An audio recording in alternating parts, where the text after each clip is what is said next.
There's a specific moment every professional dreads.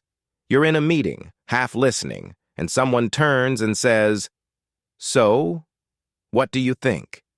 And nothing comes. Your mind goes blank. Your heart climbs into your throat. You hear yourself stammer something vague, and for the rest of the day you replay it, thinking of exactly what you should have said. If that's happened to you, understand this first. It is not a sign that you're unintelligent, unprepared, or bad at your job. It's a sign that you're human, and that your nervous system did exactly what it was built to do. Freezing under the spotlight feels like a character flaw. It isn't. It's a physical event, one that follows predictable rules. And anything that follows rules can be trained. In the next few minutes, I'll show you why you freeze and 3 concrete tools to speak clearly even when the pressure is at its highest. Not to be perfect, to be present. The first thing to unlearn is the idea that some people are just good on their feet, and you're not. We treat composure like a personality trait you're either born with or you're not. It isn't. The people who speak calmly when they're put on the spot are almost never the most gifted talkers. They're the ones who have been there enough times to know the feeling won't kill them. Epictetus said it plainly, it's not events that disturb us, but our judgments about them. The blank moment itself is neutral.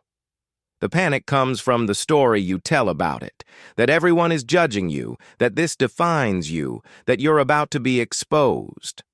That story is a habit, and habits can be rewritten. When you stop treating the freeze as evidence of your inadequacy and start treating it as a routine physical wave you've felt 100 times, something shifts. You're no longer fighting yourself and the moment at once.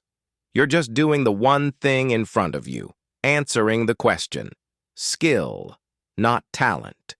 That distinction changes everything, because it means the fix is in your hands. Here's what's actually happening when you freeze. The instant you're put on the spot, your body reads it as a threat and dumps adrenaline into your system. Your heart rate spikes, your vision narrows, and, this is the part that matters, blood flow shifts away from the prefrontal cortex, the exact region you need for clear, articulate thought. You aren't imagining the blankness. Your thinking brain has been temporarily throttled.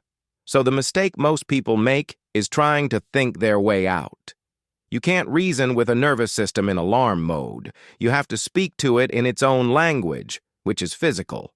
The fastest tool is your breath, specifically a long, slow exhale. Breathe in for a count, then let the out-breath run longer than the in-breath.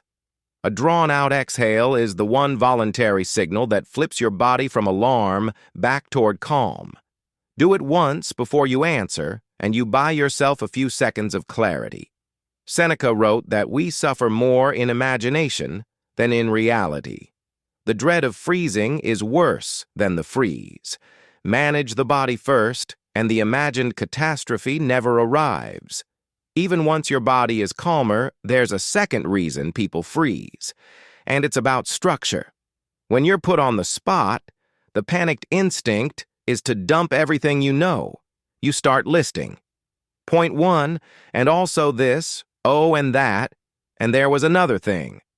Listing feels safe because it feels like coverage. But it does 2 things that guarantee you'll flounder. First, it overloads your own working memory. You're trying to hold 10 items in a mind that's already under-resourced. Second, it drags your listener through your confusing process of discovery instead of giving them somewhere to stand. Strong communicators do the opposite. They don't list, they lead. They pick one clear line and take the audience down it. The simplest structure is 3 beats. What, so what, now what? What's the situation? Why does it matter, and what happens next? Or even simpler, point, reason, example. You don't need to say everything. You need to say one thing that lands. Marcus Aurelius reminded himself to ask of every action, is this necessary? Ask it of every sentence under pressure. When you stop trying to cover everything, your mind stops overflowing, and the words come in order. This is the part that sounds like a contradiction. You can prepare to be spontaneous. You can't script the questions life throws at you, but you can rehearse the structures you'll reach for when they come. Think of it the way a fighter trains combinations. In the ring, there's no time to think. The body reaches for what it drilled 1,000 times. Your speaking is the same. If you've practiced the what so what now what structure in low-stakes moments, it becomes the thing you reach for automatically when the stakes are high. So drill it where it's safe. In small meetings, when someone asks your opinion, don't answer on autopilot. Take one breath and answer in 3 deliberate beats. Practice being asked. Have a friend fire hard questions at you and answer in structure, not volume. The goal isn't a memorized speech. It's a trained reflex that holds when the spotlight hits. Repetition doesn't remove the pressure, it removes the surprise. And most of what makes you freeze isn't the pressure itself, it's the shock of being unprepared for a moment you could have seen coming.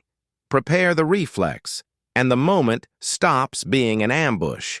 There's one last shift, and it's the one that quietly does the most work.